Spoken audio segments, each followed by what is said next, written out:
Pain as fire pain. It's the one companion we never ask for, yet it always finds us. It comes in the form of loss, betrayal, failure, and suffering. Most of us fear it.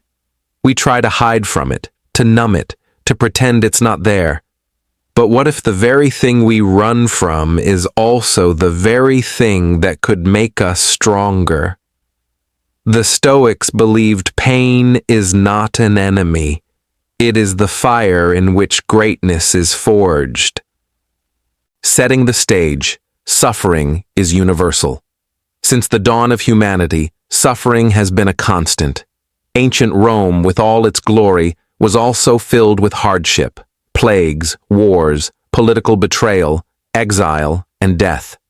No emperor, no slave, no philosopher escaped it. Pain was the great equalizer. Marcus Aurelius, emperor of the most powerful empire on earth, buried children, faced invasions, and endured constant betrayal by those closest to him. Epictetus, born into slavery, lived much of his life with a crippled leg, yet became one of the greatest teachers of resilience.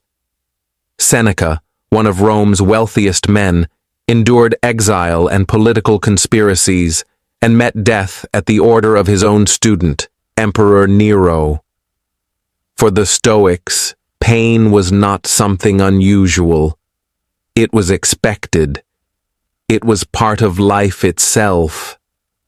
And the measure of a person was not whether they experienced suffering, but how they responded to it. Understanding pain. The Stoic diagnosis. The Stoics taught that pain by itself is not evil. What makes it unbearable is the story we attach to it. Epictetus once said, "Men are disturbed not by things, but by the view which they take of them."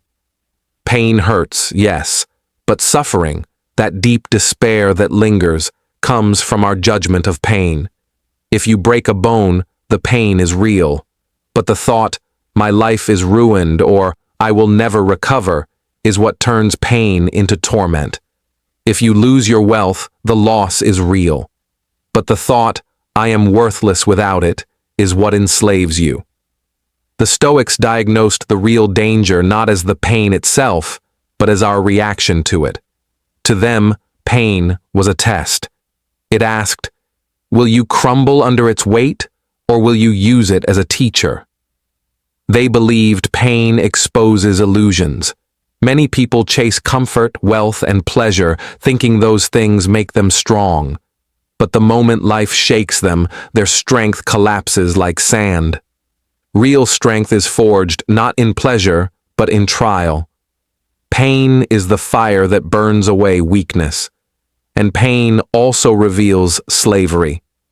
The person who must always avoid discomfort becomes a servant to fear.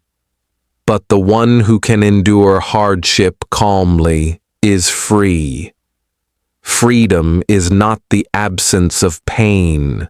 Freedom is mastery over pain. The Stoic response, mastering pain. So how do we meet pain when it comes? The Stoics give us a map. First, endurance.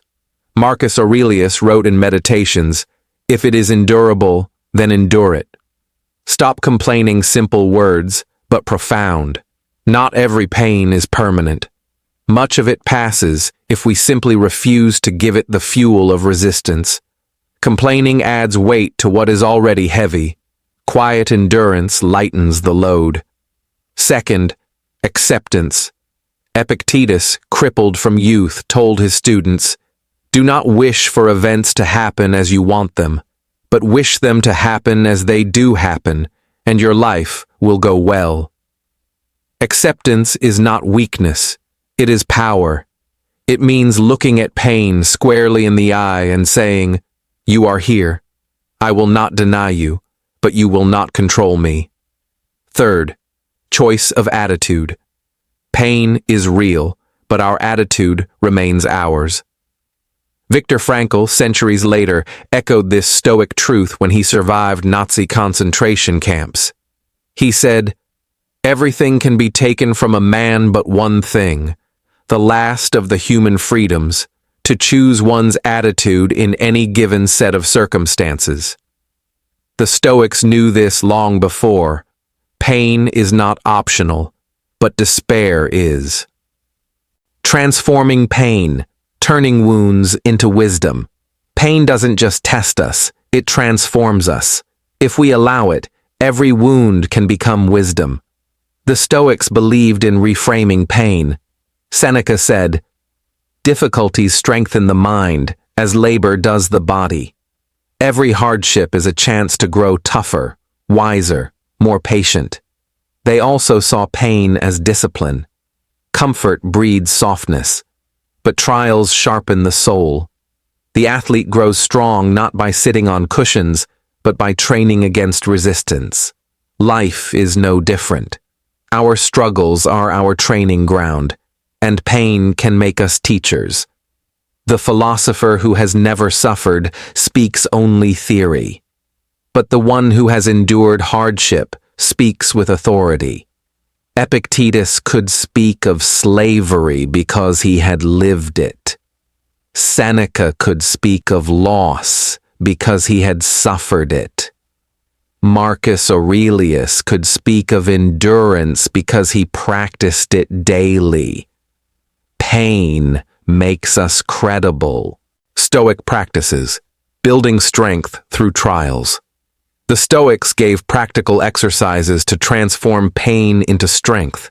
One was voluntary discomfort. Seneca advised practicing poverty once in a while, eating simple food, wearing rough clothes, and sleeping on the floor. Why? To prove to yourself that pain and discomfort are not fatal.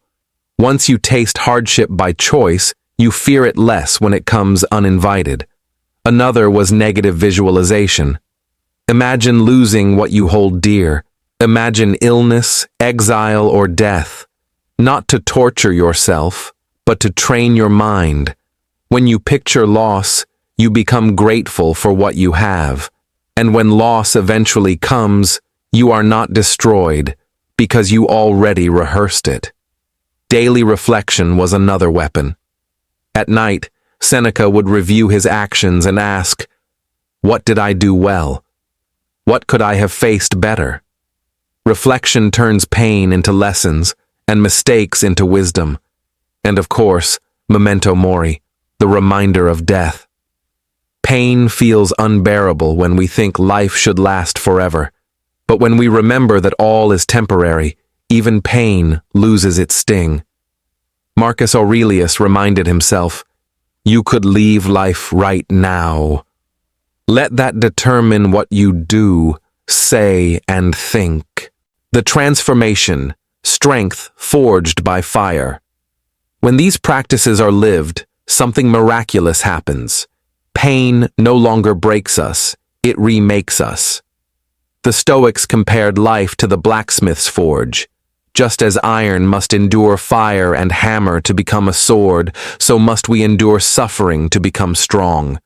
Without trials, our virtues remain untested. With trials, they become unshakable. Epictetus said, "Difficulties show what men are." Therefore, when a difficulty falls upon you, remember that God, like a trainer of wrestlers, has matched you with a rough young man. For what purpose? That you may become an Olympic victor. Pain is our opponent, but it is also our trainer. Each struggle strengthens us for the next. The untrained fear pain. The Stoic welcomes it, not because it is pleasant, but because it purifies. Fire burns away weakness. What remains is strength, courage, and freedom. Stoic quotes as anchors. Seneca, "Fire tests gold, adversity tests the brave." Marcus Aurelius, "The impediment to action advances action. What stands in the way becomes the way." Epictetus, "We cannot choose our external circumstances, but we can always choose how we respond to them." Each of these quotes is a reminder, an anchor. When pain comes, Recall these words. Let them ground you. Closing reflection. Pain becomes power. Life will not spare you from pain. You will lose, you will suffer, you will be broken. But brokenness is not the end, it is the beginning. The Stoics teach us that pain is not punishment, it is preparation. Every trial is an opportunity to become stronger, wiser, freer. Every hardship is a forge, and you are the iron. So when pain next visits you, do not curse it, do not run from it. Instead, whisper to yourself, "This is my fire. This is my training. This is how I will become strong." Because in the end, pain does not destroy us. It reveals us. And if we choose well, it transforms us into unshakable, unbreakable, and truly free human beings.